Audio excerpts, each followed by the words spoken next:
Manscaped. That is the sponsor for today's show because they are the leaders in below the waistline grooming. And with Thanksgiving being here, we all should be thankful for our dangly twins and all the friends to said dangly twins. But it's important that we take care of them and groom them and make sure that they are properly taken care of for good hygiene. All right. And the best way to do that is with the Lawnmower 4.0, which is a phenomenal grooming instrument. Okay. But then you also, when you're talking about that Lawnmower 4.0, how it's waterproof, which you love, how it has a light on it so you can see in the dark, or when it's light out, you can turn the light off. You got options with that thing. And it does greatly reduce the chance for nicks and cuts because we don't want any of them. But when you also look at Manscaped and all the other products they have for just hygiene and self-care, this is where you want to be. But more importantly, when we talk about why you want to be there, is because we got a promo code. And what's that promo code? MOATS. You use that, you get 20% off along with free shipping worldwide. It is beautiful. It is beautiful. So trust me, be thankful for your dangly twins and show them by getting you some of this Manscaped, baby. The first thing, and I kind of already hinted to them when we were talking about the likes. Jonathan Taylor. Let's exclusively focus on this rushing attack right now. When you're talking about him, man, this is a dude that can get after it, man. He can run inside. He can run outside. He can catch the ball. Contact balance is there. Toughness is there. Finishes runs in a positive manner. Always falling forward. Can make you miss. Like, he is a challenge. Definitely a handful to deal with. He is your prototypical running back in today's NFL. The guys that have good speed, agility, but still decent size on them as well. When I see him, he is a big concern for me because of some of our inconsistencies with running backs this season. Some of them as traditional running backs, some of them like Samaje Perine through the air. But the thing that they're going to try to do is get him in space, get him isolated one-on-one with our guys, with your Myles Jack, with your Devin Bush, with your Robert Spillane. And when you talk about those three guys, they have been playing really well for us. But they're going to have to be, not perfect, but really, really consistent, or a lot more consistent with their tackling. I thought last game they did do some good stuff, but we did have some misses out there, and it cost us at times, man. We also took some bad angles in some of the screen game, and that also put us in some bad positions, ultimately allowing them to get some touchdowns in terms of the Bengals offense because of some of our missed tackles and our bad angles in the screen game. So when I'm looking at Jonathan Taylor, he's definitely a big concern in that element because he is as good as advertised. And right now they are playing very motivated. Their offense line is blocking a lot harder for him. And those are the type of things that, to me, could present some challenges. Now, the other area that I do think we could potentially struggle with, should come as no surprise, but their wide receiver group, man. In particular, Michael Pittman. They have quality players, so you're not going to be able to just isolate all your attention or put all your attention on one player. Alec Paris Campbell, they're good players. They're good enough to get some attention. They're good enough that they can win their own share of one-on-ones.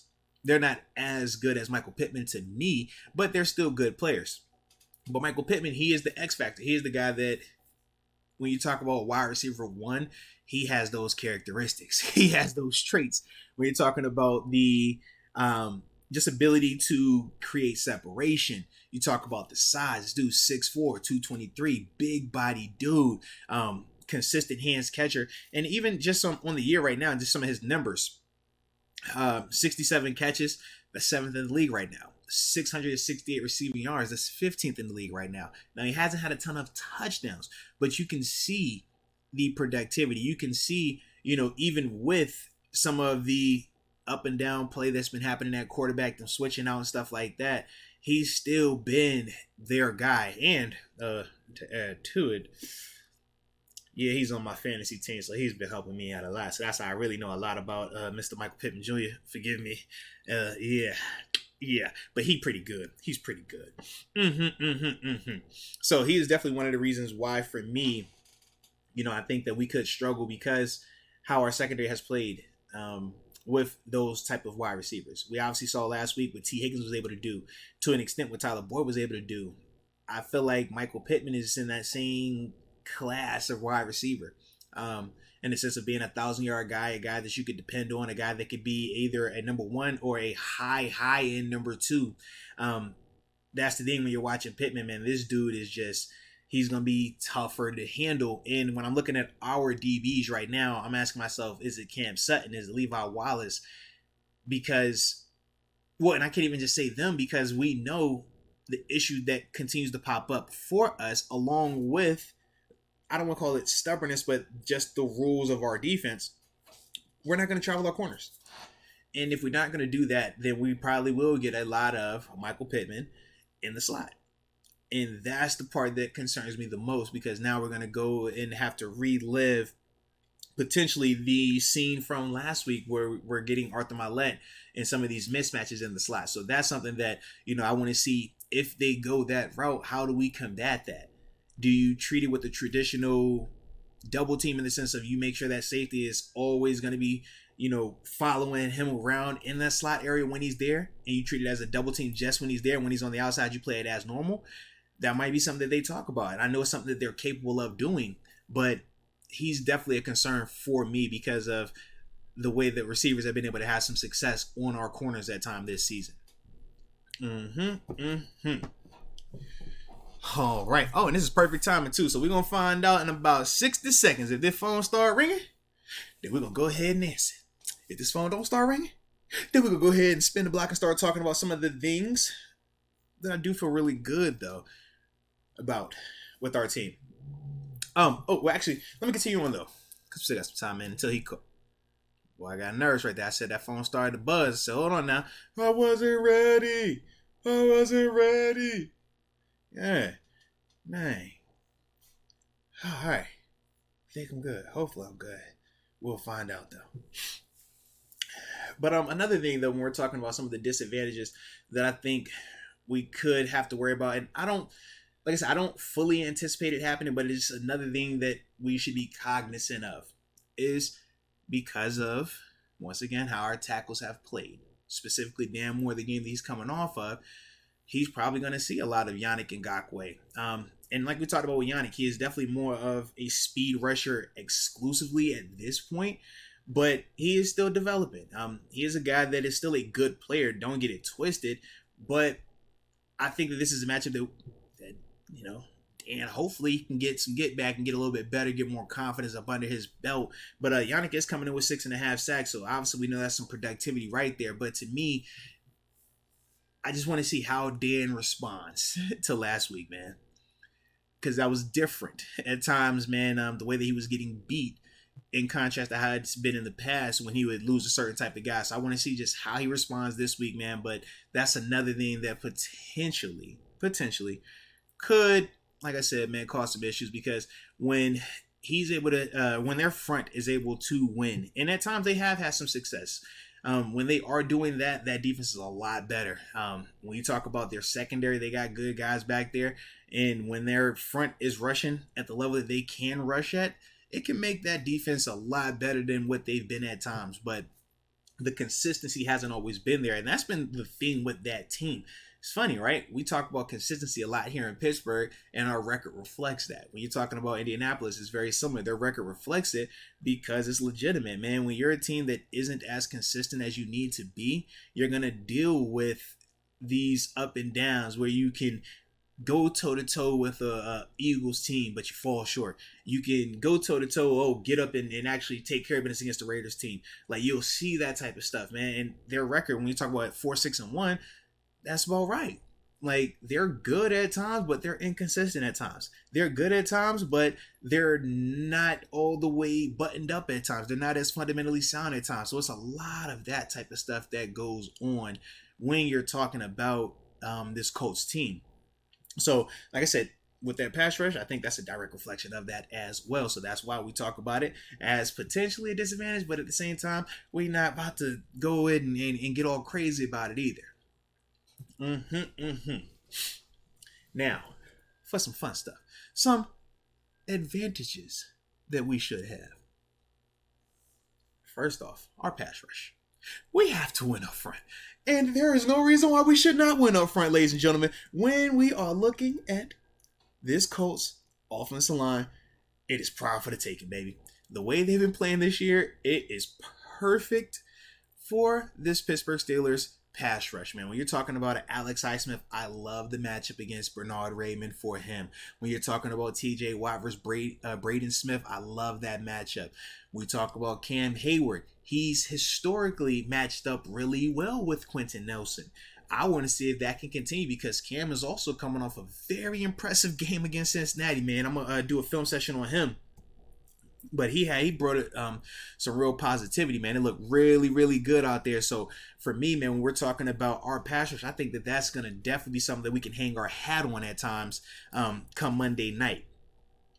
Then after that, man, when we're looking at the second thing, I think it's our pass defense, man. I personally feel like, excuse me, not our pass defense, their pass defense, excuse me on that one. When we're running our play action pass versus the Colts pass defense, that to me is an advantage. I think that's something where they have struggled mightily in terms of defending the play action pass, in terms of some of the deep over routes, the middle of the field. I know that's something that we don't attack as often in Pittsburgh, but I will say not for lack of effort.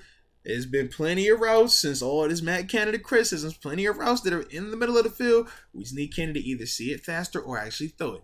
Those are some of the issues that are going on right there. But the Colts defense has struggled when you're talking about that play action pass or just them defending the pass. I think that that is the way that you can have success against them. Philadelphia, we know how explosive they can be. We know how talented they are. But even still, I feel like we can do some of those similar concepts. Maybe not to the same extent, because we don't have the same Devontae Smith or A.J. Brown. Okay, cool. We got a George Pickens, though. He like that. Deontay's still nice. So it's like we got some pieces where I think we will be able to give them some challenges, but it's really going to be based on us being able to actually run this ball. Because we should be able to, but if we can do that, that will open up a lot more of this play action pass stuff to attack that Colts defense. And also because, another reason why I feel like the play action pass will help too is with that linebacker situation, man. With no Shaq Leonard, it changes the ranginess of the interior part of their linebackers, man, in terms of the sideline to sideline, the ability to put a foot in the ground after you read play action and get up and wheel up and start cutting off some of those over routes, some of those crossing routes. Darius Leonard does a really good job of that. They don't have that right now. So that is definitely something that I think we'll be able to do to ultimately take advantage of them. But it really will be based on us running the ball. I think we should be able to run the ball. But once again, are we going to commit to it again? If we commit to it, I think we should have some success there. But we have to commit. And that's the thing, man, because Najee, the way that he ran last week, I like it a lot. Now, we'll see what Jaylen Warren's availability is, because obviously he was dealing with the hamstring.